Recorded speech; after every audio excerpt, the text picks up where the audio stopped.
ഈ മൂന്നാമത്തെ ചോദ്യമുണ്ടല്ലോ, ബാലഭാസ്കറിന് നിങ്ങൾ ഗോൾഡ് സ്മഗ്ലിംഗിൽ ഇൻവോൾവ് ആണ് എന്നുള്ളത് അറിയാമായിരുന്നു എന്നുള്ളതിന് നോ എന്ന് വിഷ്ണു ഉത്തരം പറഞ്ഞു. ആ നോ എന്ന് പറഞ്ഞത് കള്ളമാണെന്ന് ടെസ്റ്റ് പ്രകാരം തെളിഞ്ഞു. നിങ്ങളോട് എന്താ പേടിപ്പിക്കാൻ നോക്കുകയാണോ? അങ്ങനെ ആവശ്യമില്ലല്ലോ. അങ്ങനെ ബാലുചേട്ടൻ ചെയ്തിട്ടുണ്ടെങ്കിൽ തെളിവ് കാണിക്കുക. കാരണം DRI അന്വേഷിച്ചിട്ടുണ്ട്, CBI gold smuggling Kochi team അന്വേഷിച്ചിട്ടുണ്ട് ഇവരുടെ കാര്യങ്ങളൊക്കെ, ക്രൈംബ്രാഞ്ചിന് അന്വേഷിക്കാം. അങ്ങനെ ഇരിക്കെ ഇങ്ങനെ ഒരു വെറും ഒരു ചുമ്മാ ഒരു ഭീഷണി നിങ്ങൾ പറയേണ്ട കാര്യം. നമസ്കാരം. ജസ്റ്റിസ് ഫോർ ബാലഭാസ്കർ എന്ന് പറഞ്ഞിട്ടുള്ള ഹാഷ്ടാഗോടുകൂടി ബാലഭാസ്കറിൻ്റെ കസിൻ പ്രിയ വേണുഗോപാൽ അവരുടെ ചാനലിലൂടെ ഫേസ്ബുക്ക് പേജിലൂടെയും സീരീസ് ഓഫ് വീഡിയോസ് ഇപ്പോൾ ചെയ്തുകൊണ്ടിരിക്കുന്നുണ്ടല്ലോ. ലേറ്റസ്റ്റ് ആയിട്ട് അവരൊരു വീഡിയോ ഇട്ടു. സീരിയസ്ലി അതിൽ പറയുന്ന ഒരുപാട് കാര്യങ്ങൾ നമ്മളൊക്കെ കേട്ടിട്ടുള്ളതാണ്, ന്യൂസ് ചാനൽസിലൂടെ കേട്ടിട്ടുള്ളതാണ്. ബാലഭാസ്കറിൻ്റെ മരണം ഒരു സമയത്ത് ഭയങ്കരമായിട്ട് ചർച്ച ചെയ്ത സമയത്ത് കേട്ടിട്ടുള്ള ഒരുപാട് കാര്യങ്ങളാണ്. പക്ഷേ റീസെൻ്റായിട്ട് ഇപ്പോൾ അതൊക്കെ വീണ്ടും ചർച്ചയിലേക്ക് വരികയാണ്. എനിക്ക് തോന്നുന്നു ഞാൻ തന്നെ ഒരുപാട് വീഡിയോസായി ഇപ്പോൾ ഇതിൽ ചെയ്യുന്നു. ഞാൻ സീരിയസ് ആയിട്ട് വിചാരിച്ചാണ് നമ്മൾ ഈ ടോപ്പിക്ക് ഈ ഒരു വീഡിയോസ് കേൾക്കുന്ന സമയത്തേ, ഇന്നിപ്പോൾ സത്യം പറയാം, ഇന്നിപ്പോൾ ഈ പ്രിയ എന്ന് പറഞ്ഞാൽ അവരുടെ ആ വീഡിയോ കേട്ട സമയത്ത് ഞാൻ പണ്ടൊക്കെ കേൾക്കുമ്പോൾ നമ്മൾ വളരെ ഒരു ലാഘവല്ല, ഒരു ന്യൂസ് കേൾക്കുന്ന പോലെ കേൾക്കും. പക്ഷേ നമ്മൾ ഒരുപാട് ഈ ഒരു കേസിൽ ഇൻവോൾവ് ചെയ്തിട്ട് നമ്മളിതിനു വേണ്ടി വീഡിയോ ചെയ്യാൻ വേണ്ടി നോക്കുന്ന സമയത്ത് ഇവരൊക്കെ നമ്മുടെയൊക്കെ എന്തൊക്കെയോ കണക്ഷൻ ഉണ്ട് എന്നുള്ള രീതിയിൽ നമുക്ക് സ്വാഭാവികമായിട്ട് തോന്നിപ്പോട്ടോ. അങ്ങനെയാണ് ഞാൻ ഇന്നത്തെ ഒരു വീഡിയോ കേട്ടിട്ടുള്ളത്. രണ്ട് കാര്യമാണ് ഇന്ന് അവർ പറഞ്ഞിട്ടുള്ള വീഡിയോയിൽ എനിക്ക് സ്ട്രൈക്കിംഗ് ആയി തോന്നി, അല്ലെങ്കിൽ നമ്മൾ ഡിസ്കഷൻ എടുക്കുന്നത്. അതിലൊന്ന് 2 വീഡിയോ ആയിട്ട് ചെയ്യാനിരിക്കുന്നു. ഈ വീഡിയോയിൽ നമ്മൾ ഡിസ്കസ് ചെയ്യാൻ പോകുന്നത് ഈ വിഷ്ണു സോമസുന്ദരം, ഇന്നലെ തമ്പിയുടെ കേസാണ് അവർ പറഞ്ഞെങ്കിൽ ഇന്ന് വിഷ്ണു സോമസുന്ദരം എന്ന് പറഞ്ഞിട്ടുള്ള വിഷ്ണുവിനെ CBI പോളിഗ്രാഫ് ടെസ്റ്റിന്, നുണപരിശോധനയ്ക്ക് പോളിഗ്രാഫ് ഉണ്ട്, നാർക്കോ ഉണ്ട്, 2 ടൈപ്പ് ഓഫ് ടെസ്റ്റാണ്, 2 മെത്തേഡ്സാണ്, 2 ആക്യുറസീസാണ്. അപ്പോൾ പോളിഗ്രാഫ് ടെസ്റ്റിന് വിധേയമാക്കിയ സമയത്ത് കുറച്ച് ക്വസ്റ്റ്യൻസ് ഈ വിഷ്ണുവിനോട് ചോദിച്ചതിന് വിഷ്ണു കൊടുത്തിട്ടുള്ള കുറച്ച് ഉത്തരങ്ങളുണ്ട്. ആ ആൻസേഴ്സ് ഒന്നും ഈ ടെസ്റ്റിൽ തന്നെ ഒരു ക്വസ്റ്റ്യൻ, ഒരു വളരെ റെലവൻ്റ് ആയിട്ടുള്ളൊരു ക്വസ്റ്റ്യൻ, നോ എന്ന് പറഞ്ഞിട്ടുള്ളൊരു ചോദ്യമുണ്ട്. ആ ചോദ്യം ഇവൻ ഈ വിഷ്ണു പറഞ്ഞിട്ടുള്ളത് നുണയാണെന്ന് അന്ന് തെളിഞ്ഞിരുന്നു. പക്ഷെ അതിന് ഫേർദറായിട്ട് അതിനെക്കുറിച്ച് യാതൊരുവിധ ഇൻവെസ്റ്റിഗേഷനും CBIയുടെ ഭാഗത്തു നിന്നുണ്ടായില്ല എന്ന് പറഞ്ഞിട്ടുള്ള ഒരു വളരെ ഗുരുതരമായിട്ടുള്ള ഒരു ഫൈൻഡിങ്, അതായത് ഈ ഒരു കോർട്ടിൻ്റെ ജഡ്ജ്മെൻറ്റിലുള്ളതാണ്. അതാണ് ഇപ്പോൾ ഇന്ന് പ്രിയ അവർ ഡിസ്കസ് ചെയ്തിട്ടുള്ളത് കേട്ടോ. ഈ കുറച്ച് ക്വസ്റ്റ്യൻസ് ഞാൻ ആ വീഡിയോ ഇവിടെ പ്ലേ ചെയ്യാം. ഫസ്റ്റ് ക്വസ്റ്റ്യൻ എന്താണ്, ഫസ്റ്റ് ക്വസ്റ്റ്യൻ അല്ല, റിലവൻ്റ് ആയിട്ടുള്ള ഈ ഒരു ക്വസ്റ്റ്യൻ അവർ പറയുന്ന ഒരു ക്വസ്റ്റ്യൻ ആണ്. അതായത് ബാലഭാസ്കറിന് ഇവരൊക്കെ ഗോൾഡ് സ്മഗ്ലിംഗ് റിലേറ്റഡ് ആയിട്ട് ഇട്ടിട്ടുള്ള ആൾക്കാരാണല്ലോ. ഇവർ ഗോൾഡ് സ്മഗ്ലിംഗ് ചെയ്യുന്ന കാര്യം ബാലഭാസ്കറിന് അറിയായിരുന്നു എന്നൊരു ക്വസ്റ്റ്യൻ വരുന്നുണ്ട്. അതിന് ആൻസറായിട്ട് നോ എന്നാണ് ഇയാൾ പറയുന്നത്. പല ക്വസ്റ്റ്യൻസ് ചോദിക്കുന്നുണ്ട്. അതിൽ ഈ ഒരു കാര്യം തന്നെ, ബാലഭാസ്കറിന് നിങ്ങൾ ഗോൾഡ് സ്മഗ്ലിംഗ് ചെയ്യുന്നു എന്ന് അറിയാമായിരുന്നു, അതിൽ നോ എന്നാണ് ആൻസർ. അപ്പോൾ ഈ നോ എന്ന് പറഞ്ഞിട്ടുള്ള ആൻസർ തെറ്റാണ്. അതായത് ബാലഭാസ്കറിന് അറിയാമായിരുന്നു എന്ന് ആ ഒരു ഇതാണ് പിന്നെ ഈ ഒരു പോളിഗ്രാഫ് ടെസ്റ്റിലൂടെ മനസ്സിലാവുന്നത്. അതായത് ഇയാൾ പറഞ്ഞു ബാലഭാസ്കറിന് അറിയുമായിരുന്നില്ല എന്ന് പറഞ്ഞിട്ടുള്ള ആ ഉത്തരം തെറ്റാണെന്നാണ് ഈ ഒരു പോളിഗ്രാഫ് ടെസ്റ്റിൽ നിന്ന് മനസ്സിലായിട്ടുള്ളത്. ഇതിന് ഫേർദറായിട്ട് ഇതിൻ്റെ ഒരു നാർക്കോന്നോ അല്ലെങ്കിൽ എന്തെങ്കിലും ഫേർദറായിട്ടുള്ള ഒരു സംഗതികൾ അതിൽ നടന്നിട്ടില്ല. വേറെ ഇതിനെ കലാഭവൻ സോബിയുടെ പുള്ളി പറഞ്ഞ സ്റ്റേറ്റ്മെൻറ്റ്സും അതിന് പറഞ്ഞിട്ടുള്ള നുണപരിശോധന കാര്യങ്ങളൊക്കെ റിലേറ്റഡ് ആയിട്ട് ഒരുപാട് കണക്ഷൻസ് വരുന്നുണ്ട്. ഇത് എന്തുകൊണ്ട് റെലവൻ്റ് ആവുമെന്ന് വെച്ചാൽ, ഈ ബാലഭാസ്കറിൻ്റെ മരണം എല്ലാവരും റിലേറ്റ് ചെയ്യുന്നതും അല്ലെങ്കിൽ നമുക്ക് ഓട്ടോമാറ്റിക്കായിട്ട് പോകുന്നത് ഗോൾഡ് സ്മഗ്ലിംഗ് കേസായിട്ടാണ് കേട്ടോ. അപ്പോൾ ബാലുവിന് ഇതിൽ ബന്ധം ഉണ്ടെങ്കിൽ തന്നെ 2 കാര്യങ്ങളാണ് ഇവർ ഞാൻ ക്ലിപ്പ് പ്ലേ ചെയ്യാം. 2 കാര്യങ്ങളാണ് ഇവർ ഇതിൽ പറഞ്ഞു വെക്കുന്നത്. ഒന്ന്, ഇയാൾക്ക് അറിയാമായിരുന്നുവെങ്കിൽ ഇയാളിതിൻ്റെ ഒരു ഭാഗമായിരുന്നു. ഒന്ന്. ഈ രണ്ടാമത് വളരെ റിലവൻ്റ് ആയിട്ടുള്ള കാര്യം, അറിയാമായിരുന്നോ ഈ ഗോൾഡ് സ്മഗ്ലിംഗ് എന്നുള്ള കാര്യങ്ങൾ അറിയാമായിരുന്നോ, അതോ അറിഞ്ഞതുകൊണ്ടാണോ ഇയാളെ ജീവൻ നഷ്ടപ്പെട്ടെന്നുള്ളത്? ഇവരൊക്കെ ഗോൾഡ് സ്മഗ്ലിംഗ് കേസിലുണ്ടായിരുന്നു. ബാലഭാസ്കർ അതിൽ യാതൊരു പങ്കുണ്ടായിരുന്നില്ല. പിന്നീട് ഇയാൾക്കത് മനസ്സിലായി, അറിഞ്ഞു എന്നുള്ളപ്പോൾ ഏകദേശം ഈ ടെസ്റ്റിൽ നിന്ന് മനസ്സിലാവുന്നുണ്ടല്ലോ. അപ്പോൾ അറിഞ്ഞ കാര്യം കൊണ്ടാണോ ഇയാൾക്ക് ജീവൻ നഷ്ടപ്പെട്ട് എന്നുള്ള വളരെ വാലിഡ് ആയിട്ടുള്ളൊരു പോയിൻ്റാണ് ഇവർ ഈ വീഡിയോയിൽ പറയുന്നത്. പ്ലസ് അതിൻ്റെ കൂടെ തന്നെ ഇവർ ഈ ഇൻവെസ്റ്റിഗേഷൻ നടക്കുന്ന സമയത്ത് അന്നത്തെ ഒരു പോലീസ് ഓഫീസർ, ക്രൈംബ്രാഞ്ചിൽ പോലീസ് ഓഫീസർ ഇവരോട് ചോദിച്ചു, ഹരീകൃഷ്ണൻ എന്തോ പേര് പറഞ്ഞു, ഈ പോലീസ് ഓഫീസർ ഇവരോട് ചോദിച്ചു എന്ന് പറയുന്നുണ്ട്. അതായത് ഇതൊക്കെ ഫെർദറായിട്ട് നിങ്ങളിങ്ങനെ ചകഞ്ഞ് സംസാരിച്ച് കഴിഞ്ഞാൽ, പുറത്തേക്ക് വന്നു കഴിഞ്ഞാൽ അത് ബാലഭാസ്കറിന് തന്നെ പിന്നീട് പ്രശ്നമായി വരട്ടെ. കാരണം ഇവരൊക്കെ മൊഴി മാറ്റേണ്ട ആൾക്കാരാണ്. ഇവരൊക്കെ മൊഴി മാറ്റിക്കഴിഞ്ഞാൽ അവസാനം ഇയാൾ ഈ ബാലഭാസ്കറിനെ പ്രതിയായിട്ട് വരട്ടോ എന്ന് ഇവരെ പറഞ്ഞ ഒരു ഭീഷണി പറഞ്ഞാൽ ഒരു ചെറിയൊരു വാർണിംഗ് തന്നെ വേണമെങ്കിൽ പറയാം. ഒരു വാർണിംഗ് പോലെയാണ് ഇവരോട് കാര്യങ്ങൾ പറഞ്ഞു, ഇവരോട് സംസാരിച്ചെന്നുള്ള കാര്യങ്ങൾ പറയുന്നുണ്ട്. എന്താണെന്നുണ്ടെങ്കിലും ഇവരുടെ വീഡിയോ ഞാൻ ജസ്റ്റ് ഇവിടെ പ്ലേ ചെയ്യാം കേട്ടോ. അറിയാം, ആ സമയത്ത് CBI തന്നെ നൽകിയ വാർത്തയായി നമ്മൾ അറിഞ്ഞിരുന്നു. സോബി ജോർജ് കള്ളം പറഞ്ഞു, നുണപരിശോധനയിൽ ഫെയിലിയറായി. എനിക്ക് കമൻറ്റുകൾ വരുന്നതിലും പലതും അത് ചോദിക്കുന്നുണ്ട്. പക്ഷേ ഇവരുടെ കാര്യമൊന്നും ആരും എങ്ങും പറഞ്ഞു കണ്ടില്ല. സോബി ജോർജിൻ്റെ മേൽ പോളിഗ്രാഫ് ടെസ്റ്റ് നടത്താൻ പോലും കഴിഞ്ഞിരുന്നില്ല എന്നത് റിപ്പോർട്ട് വന്നതിന് ശേഷമാണ് ഞങ്ങൾ അറിയുന്നത്. നേരെ മറിച്ച് വിഷ്ണുവിൻ്റെ കേസിൽ പോളിഗ്രാഫ് ടെസ്റ്റ് നടത്തി ഒരു ചോദ്യം ചോദിച്ചതിൽ വിഷ്ണു പറഞ്ഞത് കള്ളമാണെന്ന് കണ്ടെത്തി. ഇനി ആ ചോദ്യത്തിൻ്റെ കാര്യത്തിലേക്ക് വരാം. വിഷ്ണുവിനോട് ചോദിച്ചത് 4 ചോദ്യങ്ങളാണ്. Are you yes or no ആൻസറാണ് കേട്ടോ കൊടുക്കേണ്ടത്. Are you involve in Balabhaskar in any way? ചോദ്യത്തിൻ്റെ അർത്ഥം എനിക്ക് മനസ്സിലായില്ല, പക്ഷേ ബാലഭാസ്കറിൻ്റെ കേസ് എന്നുള്ളതായിരിക്കാം, അല്ലെങ്കിൽ ബാലഭാസ്കറുമായി ബന്ധപ്പെട്ട് എന്നുള്ളതായിരിക്കാം. നോ എന്ന answer. Did you plan this accident? No എന്ന ഉത്തരം. Did Balabhaskar no you people were doing gold smuggling? 3ാമത്തെ ചോദ്യമാണ്. നോ എന്ന് ഉത്തരം. Did Balabhaskar give you 50 lakh rupees for gold smuggling? No എന്ന് ഉത്തരം. അപ്പോൾ ഇതിൽ എടുത്തു പറയുന്നുണ്ട് ഇയാൾ പറഞ്ഞ ഈ ഡിസെപ്റ്റീവ് ആൻസർ. ഈ 3ാമത്തെ ചോദ്യമുണ്ടല്ലോ, ബാലഭാസ്കറിന് നിങ്ങൾ ഗോൾഡ് സ്മഗ്ലിംഗിൽ ഇൻവോൾവ് ആണ് എന്നുള്ളത് അറിയാമായിരുന്നു എന്നുള്ളതിന് നോ എന്ന് വിഷ്ണു ഉത്തരം പറഞ്ഞു.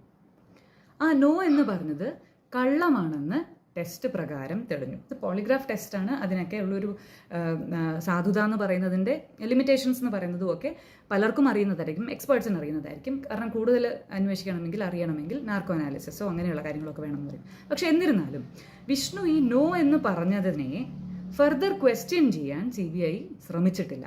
കാരണം വിഷ്ണു ഈ പറഞ്ഞത് നോ എന്നാണെങ്കിൽ, അതായത് ബാലുചേട്ടന് അറിയാമായിരുന്നു എന്നുള്ളതാണ് ശരിയായ ഉത്തരം. സത്യം എന്ന് പറയുന്നത് ബാലുചേട്ടൻ അറിയാമായിരുന്നു എന്നുള്ളതാണ്. അവിടെയും 2 തരത്തിൽ ആ ചോദ്യത്തിന് കണ്ടിന്യൂറ്റി ഉണ്ടാകാം.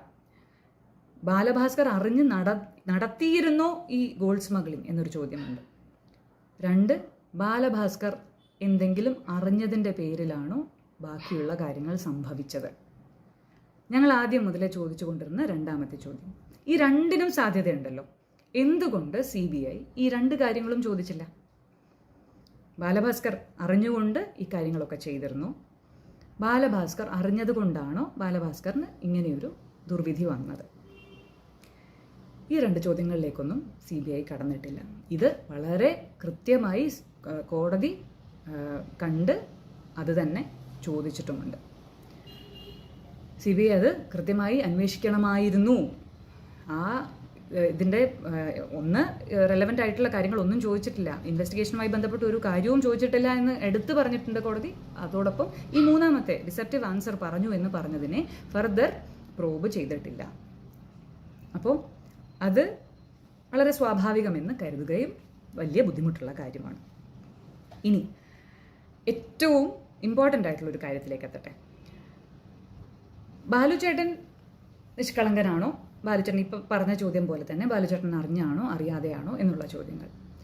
ബാലുചേട്ടൻ അറിയാതെ ആയിരിക്കാം എന്ന് ഞങ്ങൾ വിശ്വസിക്കുന്നതിന് അതിന് മുമ്പ് ഒരു കാര്യം ആമുഖമായി തന്നെ പറയട്ടെ. ബാലുചേട്ടൻ അറിഞ്ഞോ അറിയാതെയോ ഇത് ക്രൈംബ്രാഞ്ച് മുതൽ തുടങ്ങിയ ഒരു കളിയാണ്. ക്രൈംബ്രാഞ്ചിൽ DYSP ഹരികൃഷ്ണൻ, മരണപ്പെട്ട DYSP ഹരികൃഷ്ണൻ ആദ്യം മുതലേ ഞങ്ങളടുത്ത് വന്ന് പറയുന്നത്, നോക്കൂ നിങ്ങൾ ഈ പറയുന്നതും ചോദ്യം ചെയ്യുന്നതും ഒക്കെ അവസാനം ബാലുവിന് തന്നെ തിരിച്ചടിയായെന്നിരിക്കും. കാരണം യുവമാരൊക്കെ എപ്പോൾ വേണമെങ്കിലും മൊഴി മാറ്റിയെന്നിരിക്കും. അപ്പോൾ ഇന്നിപ്പോൾ ബാലുചേട്ടനൊന്നും അറിയില്ല എന്ന് പറയുന്നവന്മാർ നാളെ ബാലുചേട്ടനാണ് ഇതെല്ലാം ചെയ്തിരുന്നതെന്ന് പറഞ്ഞാൽ അതെല്ലാം ബാലുവിൻ്റെ തലയിൽ കിടക്കും. അപ്പോൾ ഞങ്ങളോട് എന്താ പേടിപ്പിക്കാൻ നോക്കുകയാണോ? അങ്ങനെ ആവശ്യമില്ലല്ലോ. അങ്ങനെ ബാലുചേട്ടൻ ചെയ്തിട്ടുണ്ടെങ്കിൽ തെളിവ് കാണിക്കുക. കാരണം DRI അന്വേഷിച്ചിട്ടുണ്ട്, CBI gold smuggling Kochi team അന്വേഷിച്ചിട്ടുണ്ട് ഇവരുടെ കാര്യങ്ങളൊക്കെ. ക്രൈംബ്രാഞ്ചിന് അന്വേഷിക്കാം. അങ്ങനെ ഇരിക്കെ ഇങ്ങനൊരു വെറും ഒരു ചുമ്മാ ഒരു ഭീഷണി നിങ്ങൾ പറയേണ്ട കാര്യമല്ലോ. തെളിവുണ്ടെങ്കിൽ കാണിക്കൂ. ബാലുചേട്ടൻ അതിൽ ഇൻവോൾവ്മെൻ്റ് ഉണ്ടോ, ഡയറക്റ്റ് ഇൻവോൾവ്മെൻ്റ് ഉണ്ടോ എന്നുള്ളതിന് തെളിവുണ്ടാകണ്ടേ? കാണിക്കൂ. ഇത് പറഞ്ഞപ്പോൾ അല്ല, ഞങ്ങൾ പറഞ്ഞു എന്നുള്ളതേ ഉള്ളൂ, എന്തും സംഭവിക്കാമെന്ന് അറിയിച്ചു എന്നുള്ളതേ ഉള്ളൂ, ഓൺ ദ ഗോ.